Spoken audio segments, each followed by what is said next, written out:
నమస్తే, నేను Chandana. Welcome to great Andhra. మనతో పాటు ఉన్నారు senior political analyst G R Maharshi garu. నమస్తే సార్. నమస్తే అమ్మా.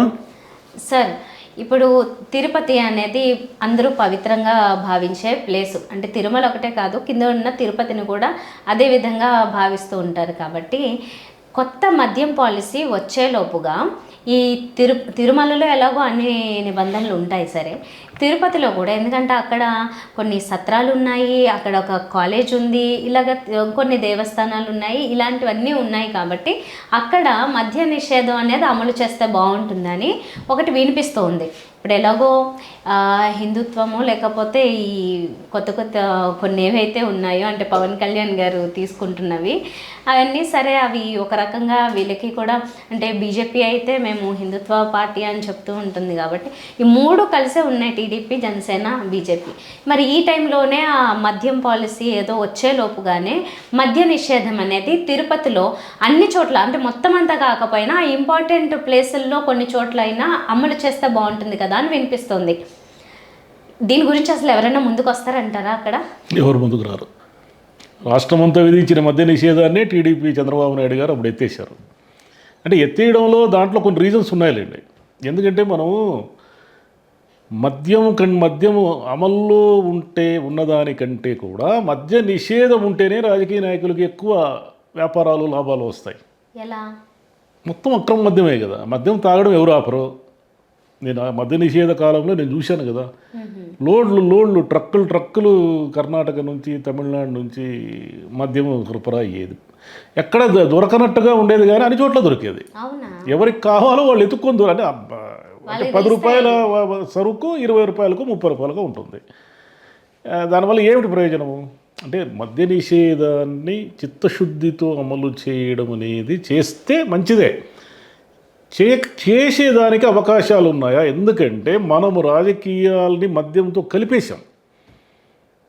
మన బహిరంగ సభలకు వచ్చే వాళ్ళకి మద్యం ఇవ్వడం దగ్గర నుంచి మద్యం అనేదాన్ని రాజకీయాలతో ఎప్పుడైతే మిళితము చేసేసామో దాన్ని వేరు చేసి చూడడం ఎలా సాధ్యం? పొలిటీషియన్లే తమ కార్యకర్తలకు మందుబాటిళ్ళు పంచే సాంప్రదాయం గత 2 దశాబ్దాలుగా ఉన్న రాష్ట్రంలో మద్యాన్ని ఎలా నిషేధిస్తారు? నేను చెప్పి సరే, టోటల్ సంగతి పక్కన పెడదాం. తిరుపతిలో నిషేధించారు అనుకుందాం. మీరు చెప్పినట్టు తిరుపతి పవిత్రమైన పుణ్యక్షేత్రము, వీళ్ళందరూ చాలా భక్తిభావంతో ఉన్నారు. కాబట్టి మేము తిరుపతిలో అంటే పార్షియల్, అంటే మీరు చెప్పేది యాత్రికులకు అందుబాటులో లేకుండా ఆయా ప్రాంతాల్లో, దానివల్ల ఏం ప్రయోజనం లేదు. వాడు మళ్ళీ అడిగి పోయి తెచ్చుకుంటాడు. 1 కిలోమీటర్ ఆటోనో ట్యాక్సీనో ఎక్కి తెచ్చుకుంటాడు. లేదు తిరుపతి టౌన్ మొత్తం మద్యాన్ని నిషేధించాం అనుకోండి, తిరుపతి చుట్టూ ఒక మాఫియా ఏర్పడుతుంది. అంటే తిరుపతికి ఒక 5 కిలోమీటర్ల రేడియస్లో ఎక్కడా మద్యం అమ్మకూడదని ఒక రూల్ వచ్చింది అనుకోండి. అప్పుడు ఏమవుతుంది? 5 కిలోమీటర్ల అవతలన్నీ మొత్తం బార్ అండ్ రెస్టారెంట్లే ఉంటాయి, లైసెన్స్ లేకుండాను. వీటిని ఎవరు నడుపుతారు? రాజకీయ నాయకులే నడుపుతారు. రాజకీయాలతో సంబంధము లేకుండా అతీతంగా ఎక్కడ వ్యాపారులు ఉండరు, ముఖ్యంగా మద్యం వ్యాపారులు. పోయినసారి ఈయన ఏం చేశాడు జగన్ గారు? మద్యము సిండికేటు విపరీతంగా తెలుగుదేశానికి ఆర్థికంగా అండదండలు అందిస్తూ ఉందని ఆయన నమ్మడం వల్ల మద్యము సిండికేటుని ఫినిష్ చేశాడు. ఆయన ఫినిష్ చేసి ప్రభుత్వమే మద్యాన్ని నడిపే విధంగా కొత్త పాలసీ తెచ్చాడు. ఈ కొత్త పాలసీలో జరిగింది ఏమిటంటే, వీళ్ళకు అనుకున్న బ్రాండ్లు లేకపోవడము, ఆ మద్యము దుకాణాల్లో ఆన్లైన్ లేకపోవడము, అనేక అనుమానాలు. అంటే వీళ్ళే డిస్టిలరీలు నెలకొల్పి వీళ్ళే మద్యము సరఫరా చేసి ఆ మొత్తం ఆదాయాన్నంతా ప్రభుత్వానికి వచ్చినట్టు మిగతాదంతా వీళ్ళు తినేస్తున్నారు రాజకీయ నాయకులు అనేది కదా ఇప్పుడు తెలుగుదేశం ఆరోపణ. సరే, అది భ్రష్టు పట్టిపోయింది. ఆ సిస్టమ్ తప్పు. మళ్ళీ పాత సిస్టంలోకి వచ్చారు. పాత సిస్టమ్ ఏమిటి? మళ్ళీ మద్యము వ్యాపారులు వాళ్ళు ఇప్పుడు ఫీజు కడతారు. ఫీజు కట్టిన తర్వాత దానికి ఏదో లాటరీ సిస్టమ్ ఏదో ఉంటుంది కదా, ఈ సిస్టంలో కొంతమందికి ఆ దుకాణాలను కేటాయిస్తారు. ఈ దుకాణాలన్నీ ఎవరికి వస్తాయి? పేర్లు వేరే ఉంటాయి. పేర్లు వీళ్ళు ఇచ్చిన కోటా ప్రకారం కళ్ళు గీత కార్మికులకి 10% అని, అదని, ఇదని, ఈ పేర్లన్నీ వేరే ఉంటాయి. ఫైనల్గా అక్కడ జరిగేది ఏమిటంటే, ఆ ఏరియాలో ఉన్న పొలిటీషియను వాటన్నిటినీ కంట్రోల్ చేస్తాడు. మద్యము సిండికేట్ను మొత్తము ఒక పొలిటీషియన్ కంట్రోల్ చేస్తాడు. అతను నేరుగా ఉండకపోయినా అతని మనిషి ఎవరో ఒకడు ఉంటాడు అక్కడ. ఫైనల్గా ఏమిటంటే ఆ ఏరియా ఎమ్మెల్యేలు, ఎంపీలు, మంత్రులు, ఇంకొకరు వాళ్ళే ఆ సిండికేట్ని తెలియకుండానో తెలిసో నడుపుతూ ఉంటారు. ఇదే కదా రాజకీయం జరుగుతుంది. మరి ఇటువంటి రాజకీయము, మద్యం వ్యాపారము, కోట్లాది రూపాయల మద్యం ఆదాయము ఇవన్నీ మిళితమైపోయి ఉన్నప్పుడు పాలిటిక్స్లో మద్యాన్ని తిరుపతిలో, మీరు తిరుపతి వరకే అంటున్నారు కాబట్టి తిరుపతిలో ఎలా నిషేధిస్తారు పార్షియల్గా అయినా కూడా. కాబట్టి మద్యములో డబ్బులు వచ్చినంత కాలము, మద్యం డబ్బులతో రాజకీయాలు నడిచినంత కాలము, మద్యాన్ని పంచే కార్యకర్తలను సమీకరించినంత కాలము ఇవి ఏమీ వర్కౌట్ కావు. ఈ ఊరికి పేపర్లో భలే ఉంటాయి వినడానికి. ఆ ఆధ్యాత్మిక భావనతో ఉన్న తిరుపతిలో కూడా మద్యమా అని అంటూ ఉంటారు. పోనీ నిషేధించి చూడండి. నిషేధిస్తే కదా మీకు తెలిసేది ఆడ ఏం జరుగుతుందనేది. ఆడ తిరుపతి నిండా ఒక మాఫియా ముఠాలు వచ్చేసి మొత్తం మద్యాన్ని 10 రూపాయలు అంటే 100 రూపాయల మద్యాన్ని 300 రూపాయలకు అమ్మి జనాల్ని కుల్ల చేస్తారు. మరి గుజరాత్లోనూ ఇంకో చోట అమల్లో ఉంది అంటే అక్కడ కూడా ఎన్నో లోటుపాట్లు ఉంటాయి. లోటుపాట్లు లేకుండా ఏమి ఉండవు. కానీ కొంత జాగ్రత్తగానే అమలు చేస్తున్నారు. అంత పాలిటిక్స్లో అంత పారదర్శకత ఎక్కడుంది మనకు? గుజరాత్ కొంచెం డిఫరెంట్ పాలిటిక్స్ అవి. ఇంకా అవి పూర్తిగా డబ్బుమయము ఇలా అయిపోలేదు. కొంచెం మనకంటే కొంచెం బెటర్. మనమేమో గత 2-3 దశాబ్దాలుగా మద్యం ఆదాయము, మద్యంతో మనము కలిసిపోయాం. ఎన్టీ రామారావు గారు ఆ రోజు ఏం చేశారు? అతిపెద్ద సారా ఉద్యమం జరిగింది. ఉమ్మడి ఆంధ్రప్రదేశ్లోని మహిళలు విపరీతంగా, ముఖ్యంగా నెల్లూరు జిల్లా ఈ ప్రాంతాల్లో వాళ్ళు రోడ్ల మీదకి వచ్చి మద్యం వల్ల మేము నాశనం అయిపోతున్నాము, మాకు వచ్చే ఆదాయాన్ని మొత్తం వీళ్ళు తాగేస్తున్నారు, తాగేయడంతో కాదు వాళ్ళ ఆరోగ్యాలు నాశనం అవుతున్నాయి, మమ్మల్ని రోజు చావబాతున్నారు, గృహహింస ప్లస్ ఆరోగ్యం పోతూ ఉంది, ఆర్థికంగా పోతూ ఉంది, వాడు సడన్గా చచ్చిపోతే మేము ఆ పిల్లల్ని ఎలా సాకాలి అని వాళ్ళు చాలా న్యాయమైన ఆవేదనతో రోడ్డు మీదకి వచ్చి తిరగబడినారు మహిళలంతా. తిరగబడినప్పుడు ఏం జరిగింది? ఎన్టీ రామారావు గారు నేను అధికారంలోకి వస్తానే మద్యం నిషేధిస్తామన్నారు. నిషేధించారు. నిషేధించిన తర్వాత ఏం జరిగింది? మొత్తం రాజకీయ నాయకులే దాన్ని తూట్లు పొడిచారు. రాజకీయ నాయకులు ఏం చేశారంటే అక్రమ మద్యము, వీళ్ళే కర్ణాటక బార్డర్లో వీళ్ళే అధికారులను మెయింటైన్ చేసి దొంగదారుల్లోనో నేరుగానో ట్రక్కుల్లో మద్యం తేవడము, వీళ్ళే అమ్మించడం తమ మనుషులతో. ఇంత చేసి అప్పుడు రాజకీయ నాయకులు విపరీతంగా సంపాదించారు కొంతమంది ఆ బార్డర్స్లో ఉన్నవాళ్ళు.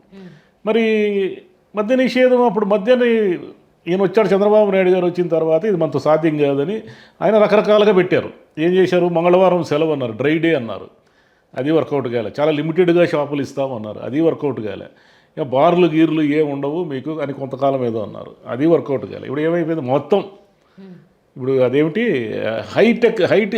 ఏమంటారు, హై షాప్స్ అంటే ఏసీ గీసీ ఉండి ఒక పెద్ద సూపర్ మార్కెట్ ఎలా ఉంటుందో అలాంటి మద్యం షాపులు ఆంధ్రప్రదేశ్లో రాబోతున్నాయి. అవే వస్తాయి, అవే మొత్తం. ఇంక దాన్ని ఏం చేయలేరు ఎవరు. ఎందుకు చేయలేరంటే మద్యం ఆదాయంతో ప్రభుత్వం ముడిపడి ఉన్నంత కాలము, మద్యాన్ని కార్యకర్తలకు పంచినంత కాలము దాన్ని ఎవ్వరూ అవాయిడ్ చేయలేరు. ఇవన్నీ రాజకీయాల నుంచి దాన్ని వేరు చేసి చూస్తే మద్యాన్ని అప్పుడు ఏమైనా కొంత సాధ్యం అవుతుంది. ప్రభుత్వాలే తాగిస్తున్నప్పుడు ఇంకా ప్రభుత్వాలకి అది మనకు సినిమాల్లో వేస్తారు. మనం సినిమా చూడంగానే స్టార్ట్ చేయగానే మద్యం ఆరోగ్యానికి హానికరము, తాగితే పోతారు ఇలా చెప్తూ ఉంటారు. దానివల్ల ఏమిటి ప్రయోజనము? అవి ఎవడన్నా చూస్తాడు ఆ స్లైడ్లే? వేస్ట్ అదంతా. ఎప్పుడైతే రాజకీయ నాయకుల్లో చిత్తశుద్ధి ఉంటుందో, రాజకీయ నాయకులు పారదర్శకంగా ప్రజల ఆరోగ్యాన్ని కానీ ప్రజల ఆర్థిక శక్తిని కానీ కాపాడాలని అనుకుంటారో అప్పుడు మాత్రమే సాధ్యం. ఇవి వాళ్ళు ఎప్పటికీ అనుకోరు. ప్రజలు తాగినంతకాలం వాళ్ళు సేఫ్, కాబట్టి సాధ్యం కాదు. ఓకే, అంటే కనీసము పవన్ కళ్యాణ్ గారు సనాతన ధర్మం అంటూ ఈ దీక్షలు అవి కూడా చేస్తున్నారు కాబట్టి పోనీ ఆయనైనా వినిపిస్తున్న ఈ నినాదం ఏదైతే ఉందో సరే దీన్ని ఏమన్నా కొద్దిగా అయినా టచ్ చేస్తారా? అస్సలు మాట్లాడతారా? అసలు ఏమి విన్నట్లు వదిలేస్తారా? అవును, వాళ్ళ వల్ల అయితే చేయమనండి మద్య నిషేధం. అంతెందుకు, ఇప్పుడు జగన్ ఒక పాలసీ పెట్టాడు, ప్రభుత్వమే మద్యం అమ్మించే పాలసీ పెట్టాడు. మీకు ఆ పాలసీలో తప్పులు జరిగి ఉండొచ్చు, మీరు చెప్పినట్టు ఆ పాలసీలో అవినీతి జరిగి ఉండొచ్చు, కానీ అది పాలసీ కరెక్టే కదా. మీరు ఎందుకు మద్యం సిండికేట్లను మళ్ళీ పెంచి పోషిస్తున్నారు? మీరే వాళ్ళకి ఏం బ్రాండ్లు అవసరమో మీరే అమ్మండి, మీరే ఆన్లైన్లో తీసుకోండి. ఆ సిస్టమ్ని మీరు ఎందుకు కంటిన్యూ చేయలేరు? అంతవరకు ఎందుకు సార్, డిస్కౌంట్లు ఇస్తున్నారు కదా 99 రూపీస్కి. 99 రూపీస్ తగ్గించి మరి సరే ఇంతకుముందు ఆయన రేట్లు పెంచాడని మీరు తగ్గిస్తున్నారు అంటాడు. మరి 100 రోజుల్లో మీరు సాధించింది ఏమిటంటే 99 రూపాయలకు మద్యం ఇవ్వడమా? మద్యపాన అలవాటుని ఎలా మానుపుతారు? మీరే చెప్తున్నారు, తమ్ముళ్ళు మీకు నాణ్యమైన బ్రాండ్ అందిస్తాను, మీకు తక్కువ రేట్లతో అందిస్తానని మీరే చెప్తున్నారు కదా. మళ్ళీ మీరే చెప్తారు మద్యం వల్ల ఆరోగ్యాలు నాశనం అవుతాయి, లివర్ పాడవుతుంది అని మీరే చెప్తారు. ఈ రెండు ఎలా సాధ్యము? ఏదో ఒకటే కదా మీరు చెప్పాలి, రెండు చెప్తే ఎట్లా? అది విషయం. కాబట్టి మద్యం మీద చర్చించడం ఊరికి వేస్ట్. అది తిరుపతిలోనే కాదు, ఎక్కడ ఇంకా మీరు చూడండి, బెల్ట్ షాపులు వస్తాయి మొత్తం పల్లెలంతా కూడా.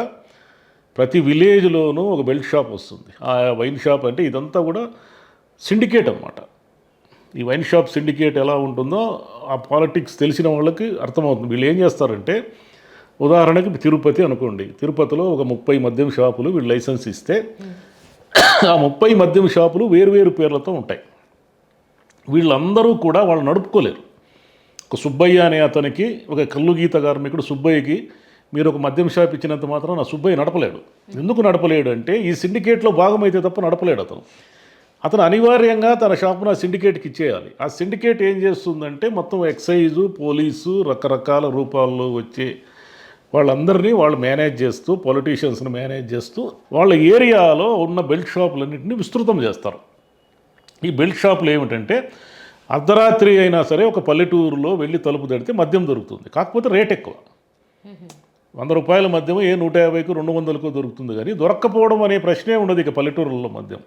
కాబట్టి ఇది జరగబోతూ ఉంది. ఇది జరుగుతున్నప్పుడు మళ్ళీ మద్యం ఆపుతారు, తగ్గిస్తారు అని అనుకోవడం అంతకుమించిన భ్రమేమని ఉంటుంది. అందులో చంద్రబాబు నాయుడు గారు ఎలా చేయగలుగుతారు? ఆయన దాంట్లో ఉన్న ప్లస్లు మైనస్లు అన్నీ తెలుసు ఆయనకి. కాబట్టి అది సాధ్యమే కాదు. ఊరికే ఎమోషన్స్తో ఏమైనా మాట్లాడితే పవన్ కళ్యాణ్ గారు మాట్లాడాల్సిందే, కానీ ఆయనకి తెలుసు సాధ్యాసాధ్యాలు ఎలా ఉంటాయి అనేది. సాధ్యాసాధ్యాలు వేరు, మనం ఎమోషన్స్తో మాట్లాడడం వేరు. మాట్లాడేది ఏముంది, ఒక వాక్యంతో మాట్లాడేయచ్చు. తర్వాత దాన్ని ఎన్టీ రామారావు గారు ఆ రోజు హోల్ హార్టెడ్గా మద్య నిషేధాన్ని అమలు చేయాలనుకుని ఆయన పడిన ఇబ్బందులు అన్నీ కాదు. ప్రభుత్వానికి ఆదాయం పోయింది, జనం కల్తీ సారా దాగి చచ్చిపోతున్నారు, ఒకవైపు ఏమో అక్రమ మద్యం ఆగడం లేదు. ఇన్ని ఎలా సాధ్యం? బాగా ఎక్సైజ్ వాళ్ళు తూట్లు పొడుస్తారు మద్యం ఎవరైనా నిషేధిస్తే. ఎందుకంటే వాళ్ళకి వచ్చే ఆదాయం అంతా మద్యం వల్లే కదా. వాళ్ళు ఎందుకు మద్య నిషేధానికి సహకరిస్తారు? ప్రాక్టికల్గా అదే జరిగేది. ఓకే, సో అది మొత్తానికైతే తిరుపతిలో ఏదో ఒక్క ప్లేసే కాదు, ఎక్కడైనా కానీ అనుకున్నా అనుకోకపోయినా జరిగేదైతే లేదు నిషేధం అనేది. జరిగేదైతే సిండికేటే, జరగబోయేది మద్యం సిండికేటే. దాని నుంచి ప్రభుత్వానికి వచ్చే ఆదాయం ప్రభుత్వానికి వస్తుంది, వ్యాపారులకు వచ్చే ఆదాయం వ్యాపారులకు వస్తుంది. వ్యాపారుల ఆదాయము డైరెక్ట్గానో ఇండైరెక్ట్గానో పొలిటీషియన్ల చేతిలో ఉంటుంది. ఇదంతా ఒక సిండికేట్. ఇది అదే ఏమంటారు, ఒక ముఠా అంటారే అలా. ఈ మద్యం ముఠాని తప్పించుకొని రాజకీయాలు ఇంకా భవిష్యత్తులో జరగబోవడం అనేది చాలా కష్టం. ఓకే, చూద్దాం సార్. మరి కొత్త మద్యం పాలసీ వచ్చినప్పుడు దాంట్లో ఇంకేమేమి కొత్త అంశాలు ఉంటాయో? ఏముండవు. ఫీజు ఉంటుంది, డబ్బులు గట్టి వ్యాపారస్తులు షాపులు తీసుకుంటారు. ఆ షాపులు గతంలో ఎలా నడిచాయి ఇప్పుడు కూడా అలాగే నడుస్తాయి. కొత్తగా ఏముంటుంది? కాకపోతే మీకు జగన్ అవసరమైన బ్రాండ్లు అందియకుండా ఏదో ప్రెసిడెంట్ మెడల్ ఇవన్నీ ఇచ్చాడని విమర్శలు చేశారు. కాబట్టి వీళ్ళు ఆ బ్రాండ్లు లేకుండా ఏవైనా కొత్త బ్రాండ్లు, జనానికి కావాల్సిన బ్రాండ్లు, జనానికి ఒక అధునాతనమైన సూపర్ మార్కెట్ స్టైల్లో మద్యాన్ని అమ్మడం ఇవి చేయబోతారు. అందుకంటే ఏం చేస్తారు? Okay sir, thank you.